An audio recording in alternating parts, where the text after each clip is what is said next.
First of all, I would like to welcome Tarun, the outstanding scholar in asset pricing and financial market and liquidity. We are very fortunate to have him in this financial market corporate governance conference.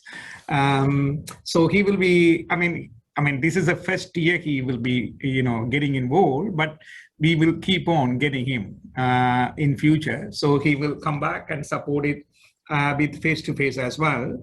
I just would like to pass it on to Petko, take the role of moderator and formally introduce Tarun properly and move from there. Thank you. Thank you, Bala. It's a great pleasure to introduce Professor Tarun Chordia. Tarun Chordia is the R. Harold Chordia. Tarun Chordia. Chordia is the R. Harold Dobbs Junior Chair of and Professor in Finance. Tarun joined Goizueta Business School in the fall of 2000.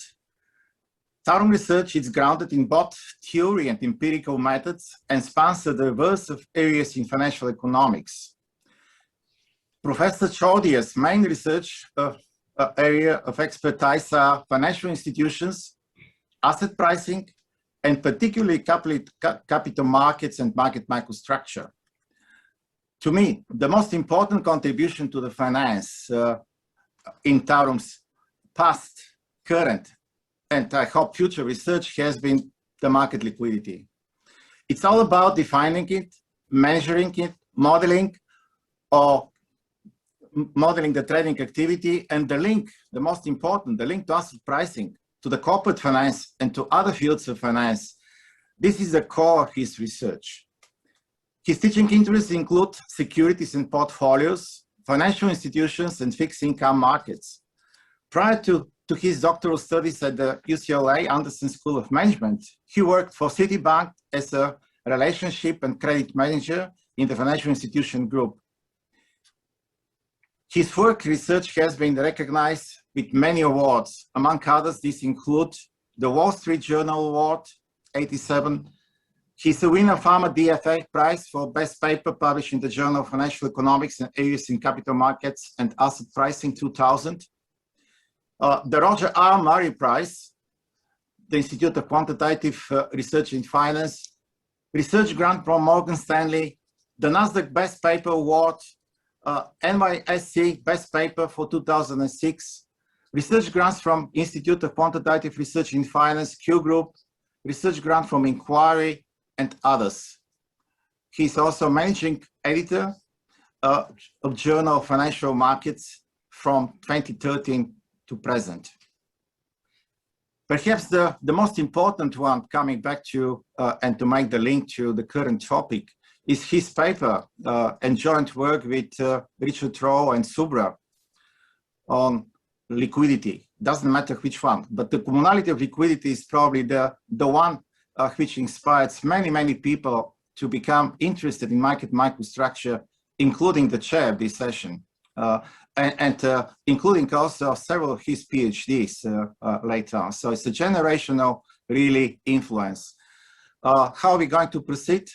In the next minute, I will give opportunity to Tarun to set up the scene in his keynote speech for about 40 minutes. You should be able to have questions posted on Slido, and the questions will be addressed as soon as we finish the talk. There will be no interruption from my end. So thank you so much, Tarun. It's a really privilege to have you today. And the title of your keynote speech is True Liquidity and Fundamental Prices, US Tick Size Pilot. Thank you. Thank you, Petko. Thank you for that generous and kind introduction. And I'll keep the time. So I have until 8:15, right? Oh, in the US, it'll be 8:15 p.m. But thanks a lot. This is joint work with Rohit, who was a doctoral student at Emory, and he's just graduated. Let me just talk about where this paper fits in the literature. So Petko was talking about this. Liquidity is important for many fundamental questions, right? Cost of capital, right? Expected returns, the cross-section of expected returns, market efficiency and price discovery. Again, there have been a number of papers on this. Liquidity predicts the business cycle, actually better than some macro variables. This is a JF paper 2011. It impacts corporate governance. Edmonds and his co-authors have this paper from RFS. What we're going to talk about today is the impact of tick size, which to define it, is the minimum price increment in markets when you trade stocks. So the impact of the tick size on liquidity, right? So liquidity is important, and tick size has an impact on liquidity. Tick size is an important market design feature, and it affects the trading strategies and market outcomes, price discovery, price efficiency, and so on. And I'll talk about those. It impacts limit orders due to the price time priority rules, right? How do you decide between limit versus market orders and so on? So it goes back to Congress when they passed the Jobs Act in 2012. That's the Jumpstart Our Business Startups Act.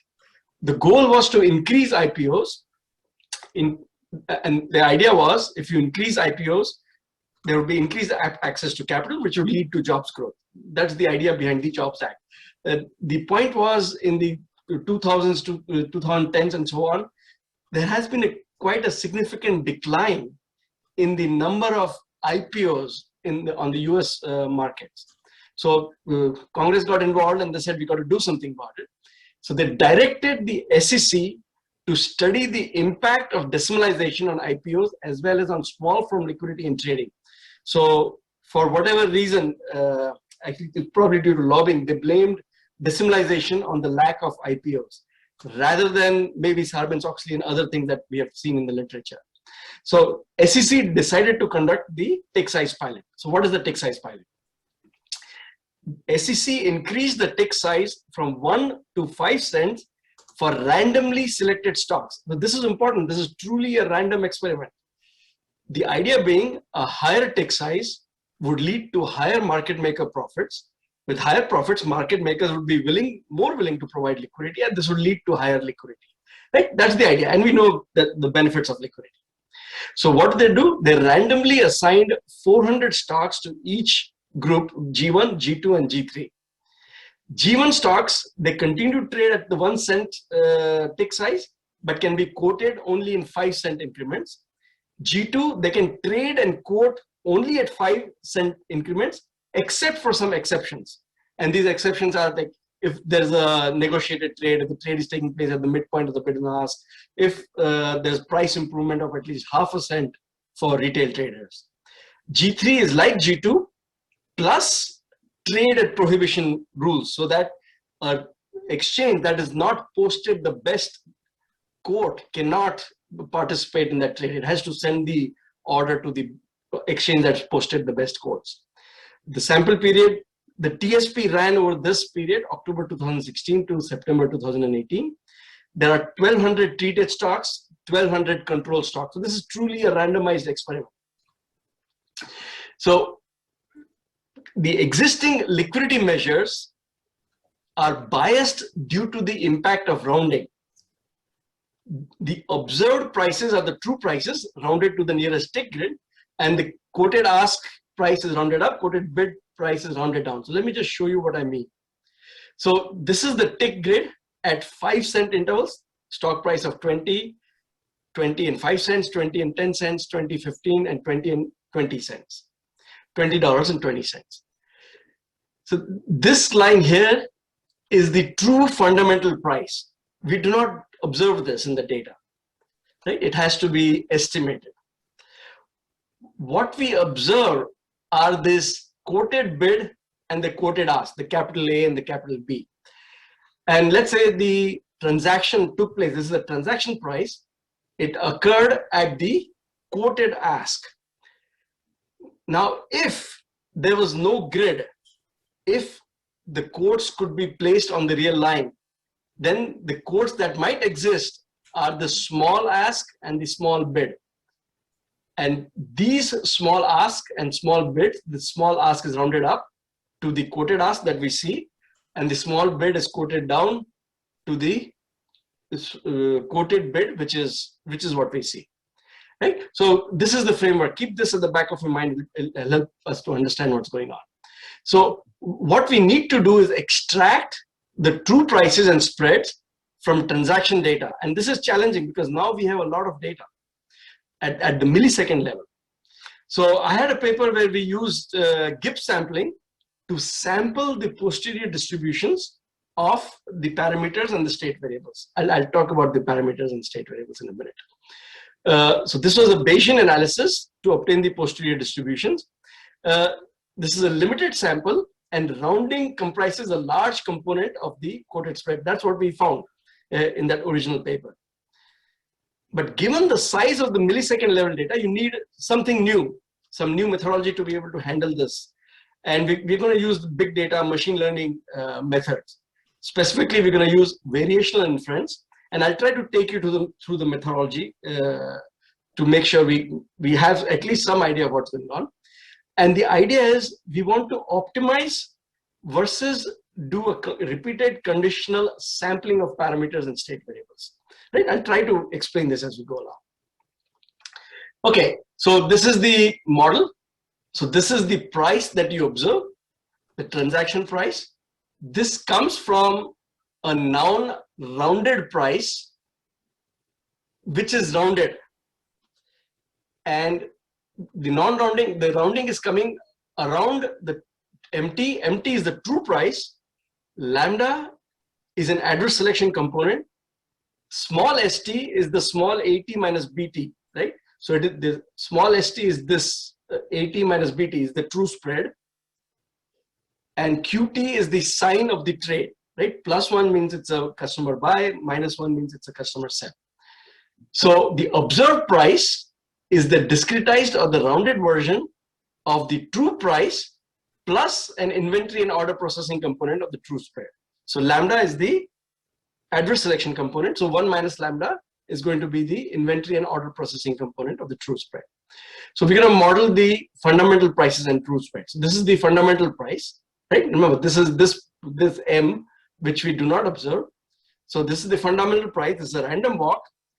And there is price discovery coming from market orders, from limit orders, and from public information shocks. This is like a firm makes an announcement and it moves prices, right? So, and we're going to be able to estimate the contribution to price discovery from market orders, from limit orders, and from the information shocks. So that's the process for the fundamental prices. Now, this is the process for the true spreads. Remember, small st is the true spread. That's the small at minus the small pt. So we have to write it down in a log form because it cannot be negative. So this is an AR1 process, and we have some known variables which we know drive the spread.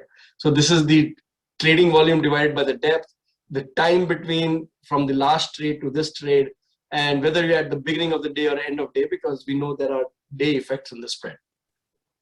Right, and this model is built on past models that are out there. Okay, so we're just going to do some notation, and gamma t is going to be this log st, right? So we're going to write this as gamma t, and this mt we're going to write as just to keep notation simple. Doesn't really matter, right? So this is how the true price is going to evolve. I'm just rewriting these models here. This is how the true price is going to evolve. This is how the true spread is going to evolve. So this is a state space model where these variables, these equations are the measurement equations. And what we observe the quoted ask, the quoted bid, the transaction price, and the tick size. So let me just remind you of this graph. So if you see the ask, you know that the true ask must be from this region. You don't know exactly where, but it must be from that region. Same thing with the quoted bid. If you see this quoted bid, you know it must be from this region, right? One tick below, above the quoted bid, or one tick below the quoted ask. Right? That's where the rounding is happening. So we're going to use this information. This is our measurement equation. These are our transitions equations. And we're going to use this state space model to back out the parameters and the state variables. So these are going to be our state variables, xt, and gamma t. And we're going to just call this not a vector output, but a system of equations. We're going to call xt and gamma t. We're going to denote them as zt. Right? So this zt is xt and gamma t. So we want to approximate the posterior density of the state variables and the parameters given the data. That's the idea. Remember, this is the data. This is what we observe, the yt. Right? So this is over the whole time period. So how are we going to do this? Consider a family of known densities. Let's start with some distributions. And we want to find that density which belongs to this family, which is statistically closest to the true posterior density. Right? We know this is the true posterior density. So what we want to find is this density. And this is the Kullback-Leibler distance between the density that we are trying to find and the true posterior density. Right? And you basically write it as the expectation log of the density and expected log of the true density. Right? And you're minimizing the Q, you're minimizing this distance by choosing the correct distribution. Right? But this true posterior, we do not know that, right? Because remember, we cannot observe the true price and the true spread, right? But we can write this, again, Bayes' law, we can write this true posterior as a joint and the probability of the y, right? Now this is constant, so we can ignore this, right? What we need is to figure out this for the true posterior density, and we can write this as the likelihood, the marginal likelihood, the log of the marginal likelihood plus the log of the prior, right? So once we can define the prior, we know the log of the marginal because we know the measurement equations, we know the transition equations.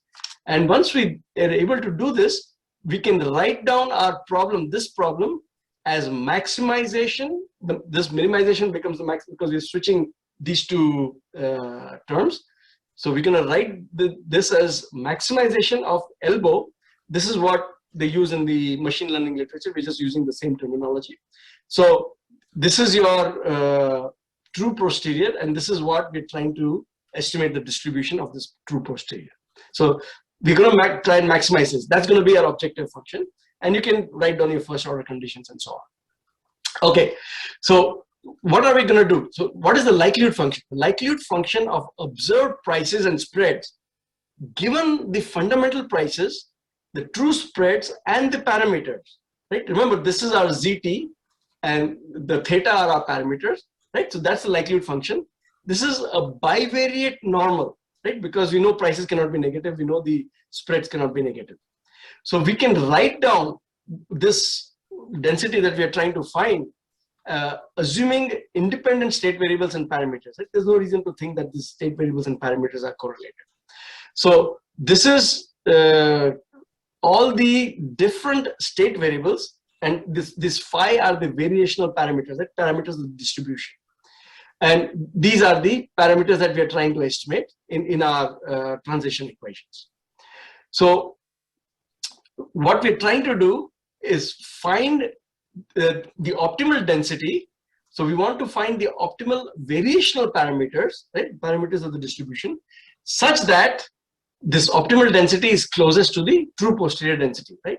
So again, we're trying to minimize argmin over this choice of our densities, the distance between this and the true posterior density. So estimating optimal density. So the first, what do? You estimate each point in the state variable space by choosing the optimal variational parameters for the state variables, and you want to take the expectation of over all other state variables and the parameter space, right? And this is just writing down the likelihood function times the priors. Now, same thing again. Once you have done this, you can now take the expectation over our optimal state space that we have just estimated and figure out the optimal parameter, the density of the parameter, again, that's the likelihood and the priors.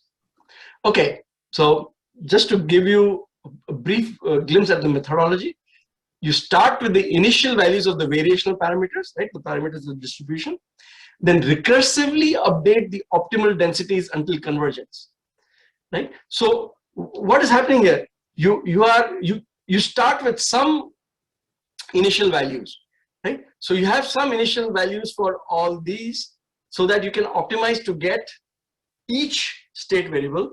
Once you have all the state variables, right, you can try and figure out the parameters of the distribution, right? And you're basically going to iterate between these two. And remember, you're optimizing. The function that you're optimizing is this elbow. Now, what we did in our Gibbs sampling was to do this conditional sampling, right? So here we are trying to optimize over the densities. What we had done earlier is to do this conditional sampling, and there's a statistical literature which tells us that this repeated conditional sampling gives you the a very nicely behaved posterior distribution. But what we're going to do is try and estimate the posterior distribution by estimating these densities instead of doing this repeated conditional sampling. Okay, so like I said, start with the initial values of the variational parameters, recursively update the optimal densities until convergence. So what are the steps? Set the initial values of the variational parameters for the parameters and for the state space, update the variational density for the parameters, update the variational density. So parameters given the densities, and update the variational density of the state variables given the parameters, compute the elbow, right? This is what we are trying to maximize, and repeat these steps, these 3 steps, until you reach convergence. That means until you get the maximum value of the elbow. And the point at which the distribution, at the density at which we get convergence, that will be a true posterior distribution. So that's the idea behind this, right? Okay, let's see how well this works. So we're gonna evaluate the performance of this methodology. So we're gonna simulate for 3 Florida Community Bank, Boston Beer Company, and AMC theaters. But I'm just gonna show you results for Florida Community Bank. The other 2 are in the paper. So again, to generate the data, to simulate the data, we start with XT. Just start with mid quotes. It doesn't matter where you start, just start with something. The ST is going to be just the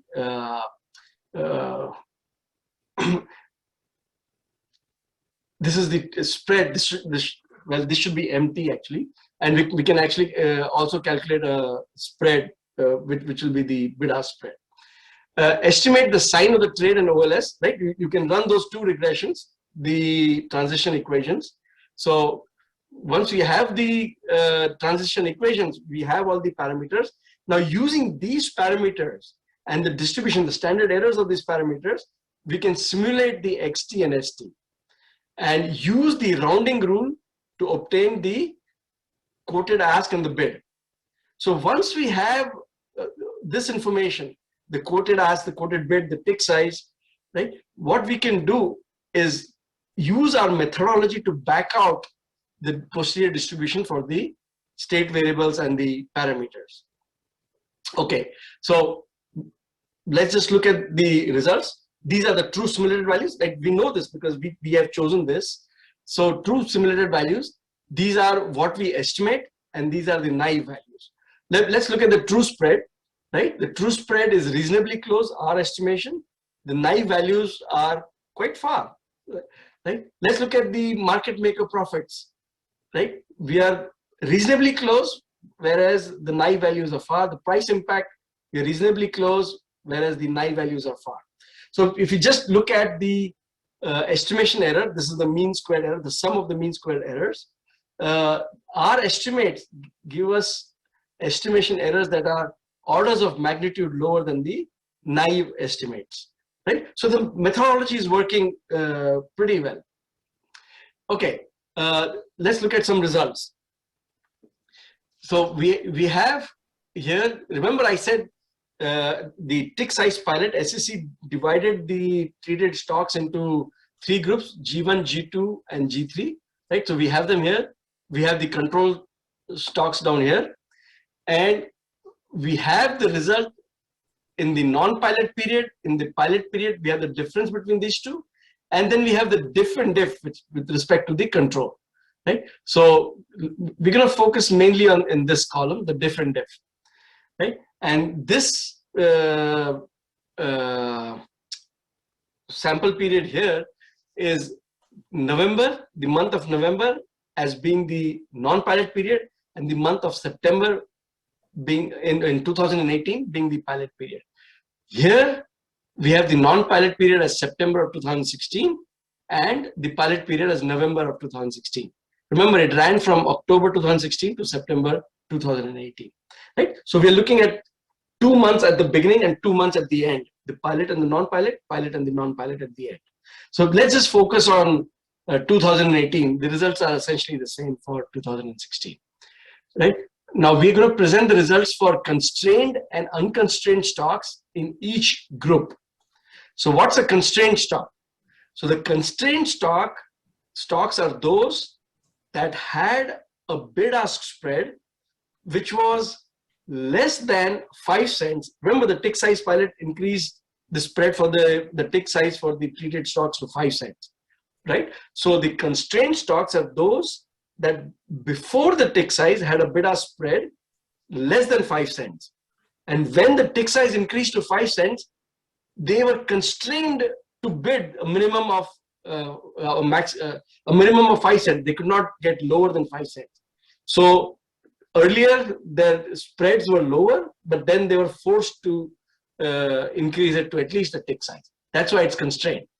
The unconstrained stocks were those that before the tick size pilot had a spread larger than 5 cents. So they were not, the tick size were not constraining for these, they were not binding. Okay, so let's look at the results. What's happening here? This is on a per stock basis. So the diff and diff shows that for the constrained stocks, right, for G1, G2, and G3, the quoted bid-ask spread has gone up. If you're looking at the true spread, remember the quoted spread is the capital A minus the capital B. The true spread is the small a minus the small b. And the true spread has actually gone down for the unconstrained stocks. And the market maker profit, which is the difference between the quoted and the true spread. Now remember, the market maker profits here, we are assuming that there's a round trip trade simultaneously at the ask and the bid, right? So the market maker profits are positive across the board, and they are higher for the constrained stocks if you look at this. Okay, this is in dollars. Let's skip that. So what are the results? The average quoted spread have gone up for the constrained stocks. The higher binding tick size, right? Because now for the constrained stocks, the tick size is binding, the 5 cents is binding for the constrained stocks. What this means is there is a lot of opportunity for profits for the market makers. And given that most of the market makers now are HFTs or low latency traders, they have an incentive to compete to provide liquidity. They cannot compete on price because the tick size is binding. So they're competing on speed. Right? So this is what Yao and Yi and Lee and all, they call Q competition or speed competition to obtain time priority. And we're seeing this in the data. The average true spread decreases for the unconstrained stocks. So what's happening here? When the informed traders cannot, and this goes back to the models by Gettler, Paller, Rajan, and Seppi and others. So what's happening here is when you have unconstrained stocks, there is room for price improvement because the spread is higher than the tick size. So when there's room for price improvement, the informed traders are going to compete on price. They cannot compete on speed, right? So they're going to be less active. They will still be active, but they'll be less active in the constrained stocks. They'll be relatively more active in the unconstrained stocks. They'll be at least more successful in having trades that go through, right? So the informed traders submit relatively more limit orders because they cannot compete on speed in the constrained stocks. They're going to compete on price in the unconstrained stocks. And this is what Lee and all call a undercutting equilibrium, or what Gettler, Parler, and Rajan call the price competition. I'm going to show you that adverse selection, inventory, and order processing costs all decrease. The quoted spreads can be up to 29 times larger than a true spread, and we see this in the G3 stocks. What this is telling you is that the impact of rounding is large. The market maker profits increase for the constrained and the unconstrained stocks, right? They increase monotonically for G1, G2, and G3, and this makes sense because G1 are the least restricted and the G3 are the most restricted in terms of trading, right? So the market maker profits follows along right along this these restrictions. The market maker profits are larger for constrained stocks because of the binding tick size, right? You are artificially keeping the impact of rounding large. I'll show you. Rindy and Werner, they find that the market maker profits do not increase for the unconstrained. We find the increase because the true spreads go down, and the point is you have to account for the impact of rounding. So let's look at what Congress was trying to do, what the SEC was trying to study with the TSP, with the tick size pilot. So the goal of the Jobs Act, increase market maker profits. Yes, that happened, right? I showed you, right?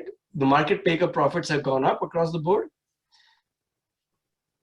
But did it increase liquidity? The answer is no, because at least for the constrained stocks, the quoted spreads have gone up. But I want to caution you again, market maker profits measured as the quoted minus the true spread is not the realized profit. Right? Remember, I said that requires a simultaneous trade at the ask and the bid. So the way we are going to calculate the realized spread is going to be, let me show you that graph again, right? So if the trade takes place at the ask, the realized profit is going to be the capital A minus the small a. If the trade takes place at the bid, the realized profit is going to be the small b minus the big B, right? So it's going to be this distance if the trade takes place at the quoted bid, and it's going to be this distance if the trade takes place at the quoted ask, right? So that's the realized profit of that particular trade. So let's calculate that. And you know what? In the interest of time, so essentially these are the results, but in the interest of time, let me just go to the results. So we find that the realized profits are smaller than the market maker profits. In fact, they are less than half the market maker profits, right? Remember, the market maker profits is MMP is summing up both on the ask and the bid side, the effect of rounding. What realized profits are doing, they're just summing up on the side where the trade is taking place, right? So what this suggests, the fact that the realized profits are less than half, what this is suggesting is that liquidity demanders trade where the impact of rounding is low. So they trade at the ask when this distance between the quoted ask and the true ask is less than the quoted bid and the true bid, and they trade at the bid when the distance between the quoted and the true bid is less than the distance between quoted ask and the true ask, right? So they are able to figure out which side the impact of rounding is lower, and they trade more on that side. It suggests that the liquidity demanders understand, or at least have some idea of the underlying true spread and price process, right? And this goes back to what Hangstromer was arguing and what Murayev and Pearson have shown for the options market. Liquidity suppliers, which are also generally HFTs, they also understand the true price and the spread process. So we provide evidence of this by showing that the liquidity suppliers, they supply more depth when the profits are higher, right? And this is the Q competition that I was talking about. And so the idea is the HFTs, both the liquidity suppliers and demanders, they have some model of the underlying price and quote process. So they understand what's going on. So we as econometricians also need to use these sophisticated machine learning methods to be able to back out what they're doing, right? And this motivates our use of these methods. Okay, so now I'm going to look at the adverse selection and the inventory costs component due to the true spread and the quoted spread. So it turns out that the adverse selection costs have gone down for mainly the unconstrained, but also the constrained stocks, and the inventory costs have also gone down. And this makes sense because think about for the constrained stocks, right? The spread is really large and information has to be really large before there's adverse selection going on. And in the unconstrained stocks, remember we said the informed traders are going to compete on price. So the informed traders, and because they're informed, they don't face any adverse selection, right? So the adverse selection component has gone down for both the constrained and the unconstrained. The inventory component has also gone down because now the risk of inventory is lower because the bid-ask spread is really large for the constrained stocks. And for the unconstrained stocks, it's the informed. They're not actually in the business of providing liquidity. It's the informed, and they don't really face the cost of carrying their inventory. Right? If you look at quoted spread, in fact, the adverse selection component seems to have gone up, at least for the constrained stocks, and inventory cost component has also gone up for the constrained stocks. So if you do this with naively without accounting for rounding, you could end up with wrong inferences. So remember, this is the inventory cost component. Inventory costs have gone down, and we've we figure out what's actually happening by looking at the SEC MIDAS data. This is made available by FINRA. So we look at actual order imbalance in the day with proxy for the inventory holdings of the market makers, the liquidity suppliers. And it turns out that in general, the inventory cost of the aggregate market makers in aggregate has gone down due to the tick size pilot. And this is consistent with what we find in the data as well. Right? So this is actual data, what the SEC is getting from the market makers and what FINRA is making available. So it's consistent with what we are finding. Okay, so we're also going to calculate the effective spreads. The idea behind the effective spreads is to see what the transaction costs are when investors are trading. So what transaction costs they're facing. So we calculate effective spreads using quote midpoints, using the weighted midpoint. This is due to Hangstromer, and effective spreads using our fundamental price, the MT that we calculate.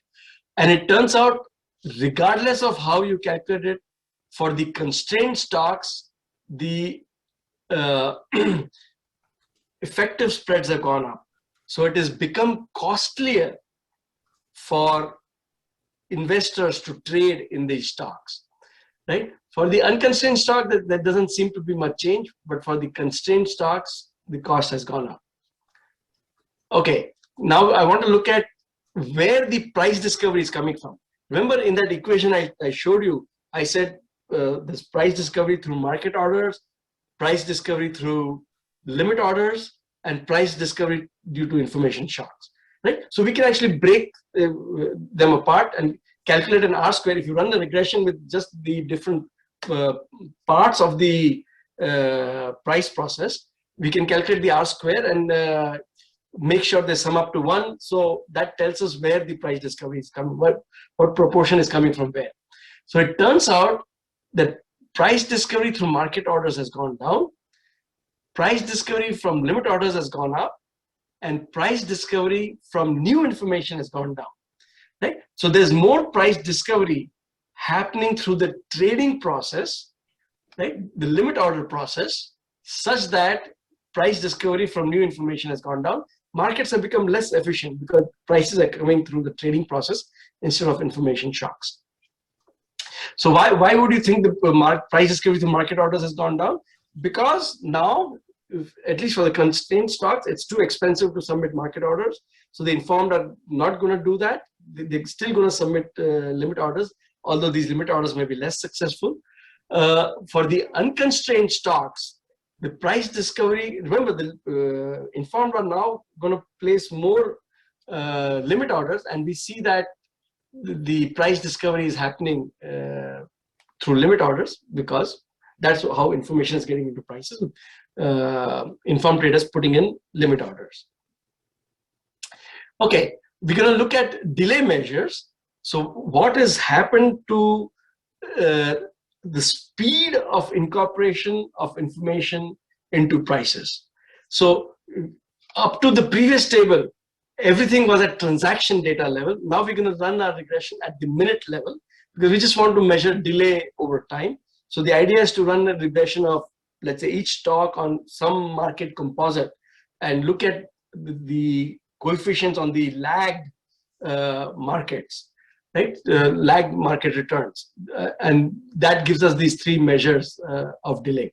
So across the board for the constrained stocks, if you look here, across the board, the delay in incorporating information into prices has gone up, right? So the speed of incorporation of information in prices has gone down for the constrained stocks. For the unconstrained stocks, on the other hand, it has speeded up, right? Because now it's, informed traders are bringing information into prices, right? So this is consistent with what the theory is telling us. This is what is consistent with some prior research that's already happened. Okay, let me conclude. So the tick size pilot is a clean randomized experiment to assess the impact of the tick size, right? This is important. It's one of the few times in finance we actually get a clean randomized experiment. You need to account for rounding to the grid, right? And the estimation is challenging due to the large millisecond level transactions data, and we implement the variational inference methodology. The Jobs Act, the goals of the Jobs Act are only partially realized. Market maker profits have gone up. Again, it's not surprising. There's a large impact of rounding for the constrained stocks. There is decreased liquidity, decreased price efficiency, and decreased speed of price discovery for the constrained stocks. Right? Liquidity has gone down because, at least for the constrained stocks, the bid-ask spread has gone up. The price efficiency has gone down because more information is getting into prices through the trading process and not through information shocks. So transaction costs have gone up, right? We saw that the effective spreads have gone up for the constrained stocks. There is decreased price discovery through market orders, increased price discovery through limit orders. And the decreased price discovery through new information implies lower market efficiency. We also show that there's decreased adverse selection and inventory costs for the unconstrained stocks. The findings are consistent with the theoretical model Lee et al. And Gettler, Parler, Rajan, Seppi, and others. So there's Q competition in the constrained stocks, right? Remember, constrained stocks, they're limited. They cannot decrease the spreads even if they want to because of the binding tick size. So because there's the tick size is binding, there's a lot of and it's rather high, there's a lot of competition to try and trade first, right? That's the Q competition in constrained stocks. And there's price competition from the informed in the unconstrained stocks. And this is the undercutting equilibrium, or the price competition in the unconstrained stocks, right? So the results are consistent with the theoretical models. Okay, I think I'm just on time. Petko, I'll welcome questions at this point. Thank you so much, Tarun, for the great presentation, very inspirational, and I do believe it's going to be very well cited paper, hopefully. We have several questions already, and I'm not able to see the ranking. We'll go in the order they were, just the time priority. The first one, it's a straight follow. A question whether Bowman Johnson Sang 2020 GFE paper highlight the potential spillover effects of the regulatory experiment, including tick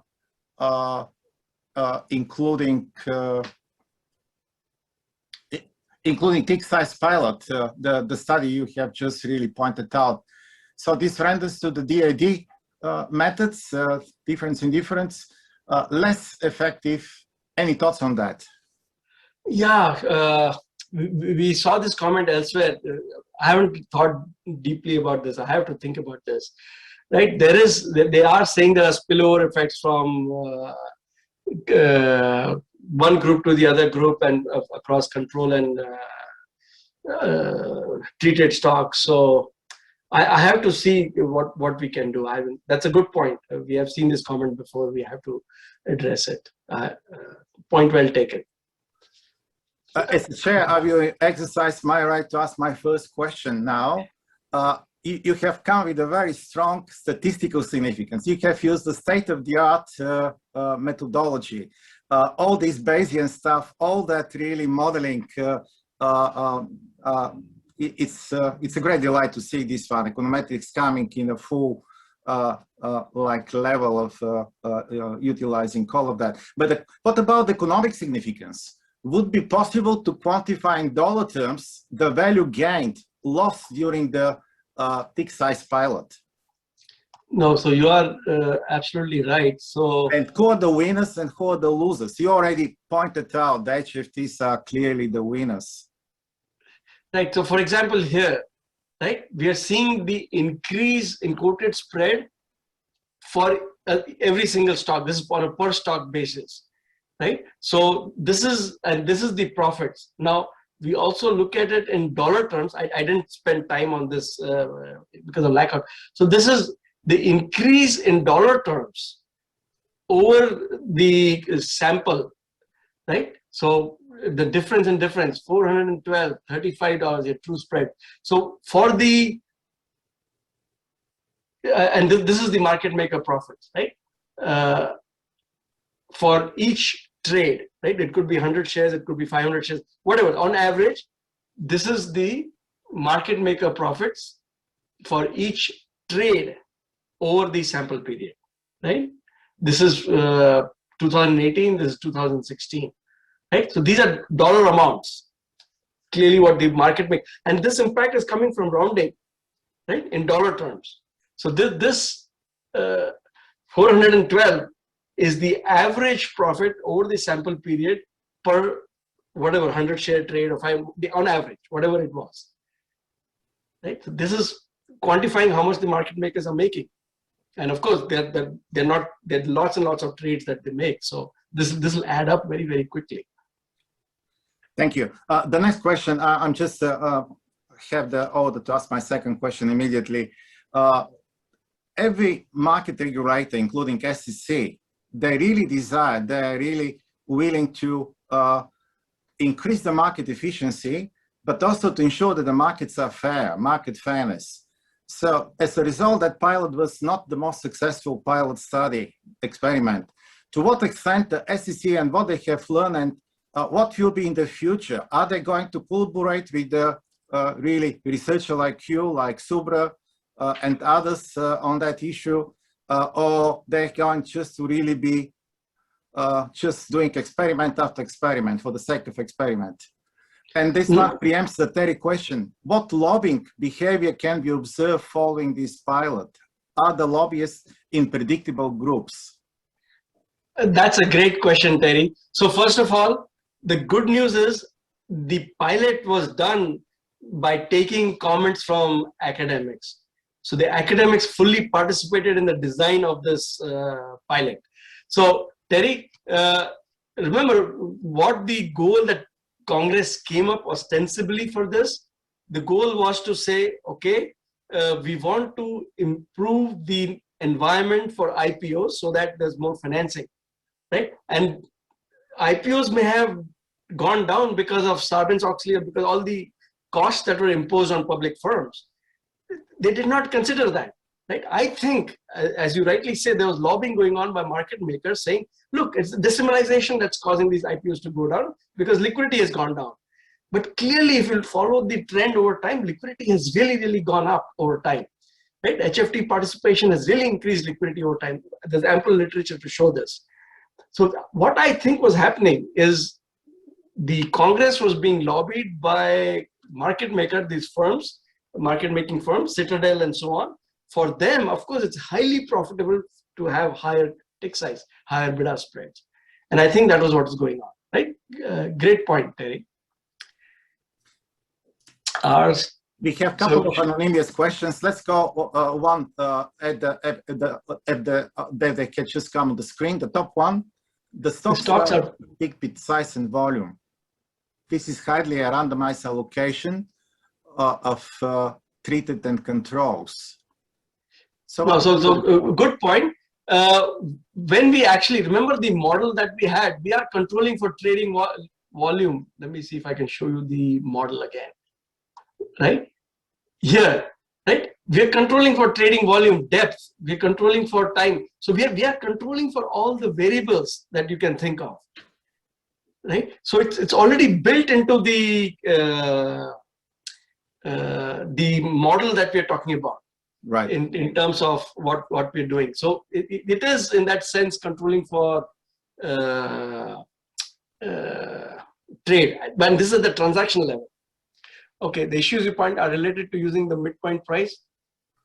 Yes, the next question, the issue. Yeah, okay, so good point. This midpoint deals with how you calculate the effective spread, right? Should you use the midpoint or should you use this true price, right? Let me show you this graph, right? Should you use the midpoint between these? So 2010 would be the how you calculate the effective spread with respect to 2010, or should you calculate it with respect to the true price, right? That's the trade-off here. Where pilot had no effect. Well, for the constrained stock, there's a paper by Albuquerque and co-authors that show that it did have a deterioration in liquidity. But one of the reasons, what I would say is, you have to account for rounding, right? The results are different from some in the literature because you have to account for the fact that there's rounding going on, and most of the literature does not, because it's not easy to do. Are you advocating fine? No, at this point, this is not a policy paper. So Elvira, good question. We're not advocating what the optimal tick size should be, right? There are trade-offs between what retail investors, what institutions want. There's lots of moving parts here. All we are saying is the goals of the tick size pilot as envisaged by Congress were not met, right? And to do this properly, you have to account for rounding. You have to use some method to back out the true spreads and the true prices. It's a question anonymous. I'm not sure whether two different. I'd like to address that. Yeah, so another one. Yeah, like I said, you have to worry about the impact of rounding, which, like I said, it's hard to do. So, yeah, the results can be different. Remember, I showed you the naive impact. Let me go back and show you this. When we simulate the data, we can actually measure the, right? This is true simulated values, estimated values, right? When we use the naive values, the results can be quite different, right? The mean square errors are orders of magnitude higher for when we estimate the true spread, right? And also when we estimate the true price, they can be very different. You have to be careful. You have to take into account rounding. So yeah, the results can be different. A follow-up to this question, some of those people who have written those influential papers, maybe still working papers, they're also competing with you. So they will be the gatekeepers when you send the paper to the journal. So how are you going to address and convince them? Just to expand a little bit on that anonymous question. It's not for me, so it's not my question. No, it's a good question, right? So the idea is to convince people that our methodology is correct, that this indeed is something you got to worry about, that intuitively this makes sense, right? There is rounding going on. This intuitively it makes sense. This cannot be the true spread or the true price, right? It has to be, this model has to be right. The question is, are we estimating the model correctly, right? Are we making mistakes in the estimation, right? And that's where the simulation comes in. So hopefully we can convince you that from using the simulation that the results are correct, right? At the end of the day, if the results are correct, if The model makes sense. And this model has been built on a lot of other models that have come before, right? So if the whole edifice holds, you have to tell me why this is wrong, right? And of course, you're right. The publication process is extremely, extremely hard, but that's life. You have to convince the referees that, look, you have to consider what's going on here. You have to consider rounding. I have another question just to really jump the queue. We have 2.5 minutes. So you're probably familiar with that book, and many people have asked you. I'm not asking about your opinion. We academics, we are not supposed to really evaluate like science fiction type of literature.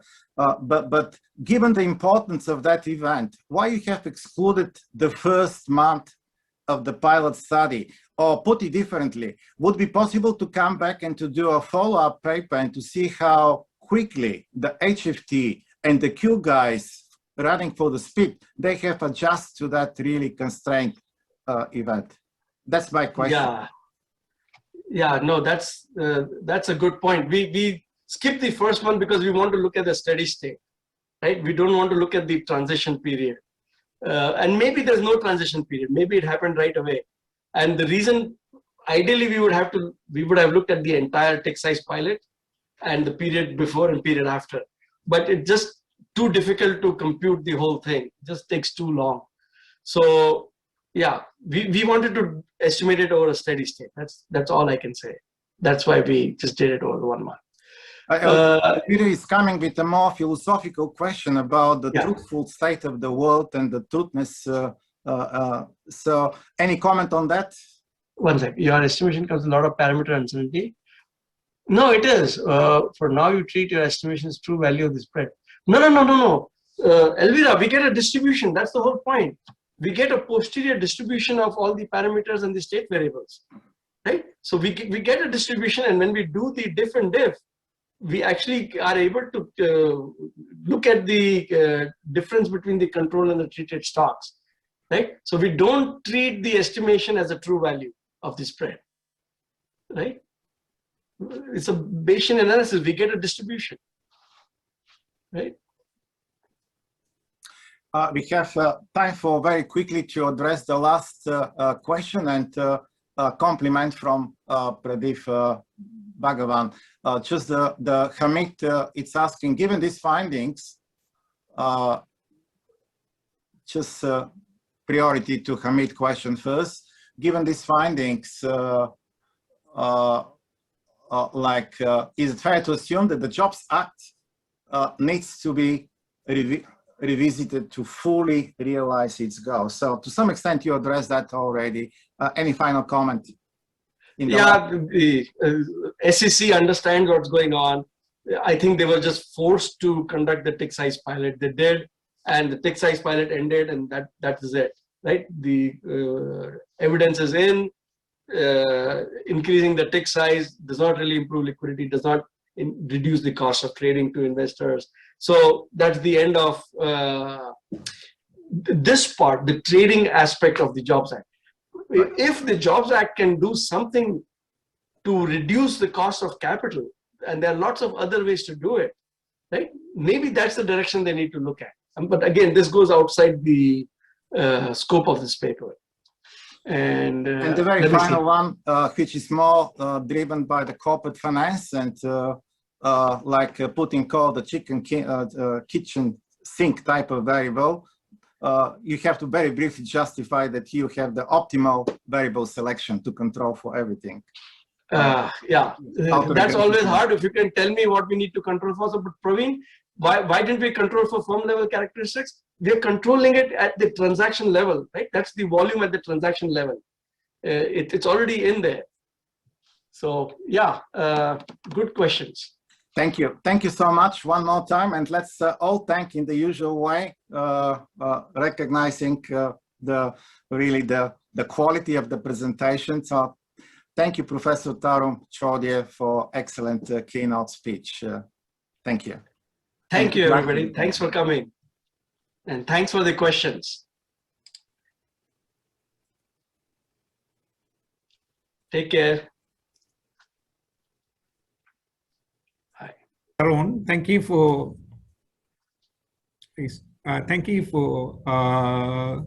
participating in our conference and providing the keynote.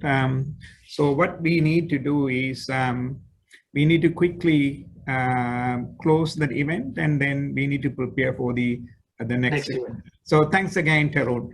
Thanks, Bala. Thanks for inviting me. And thanks to all the people working behind the scenes to make this happen. This is a huge production. And we are going to have a cracking session tomorrow. I am expecting 200, I think. Let's see. Really? Okay. Okay. Looking forward to it. Cheers. Bye-bye. Bye-bye. Okay. Bye. Bye.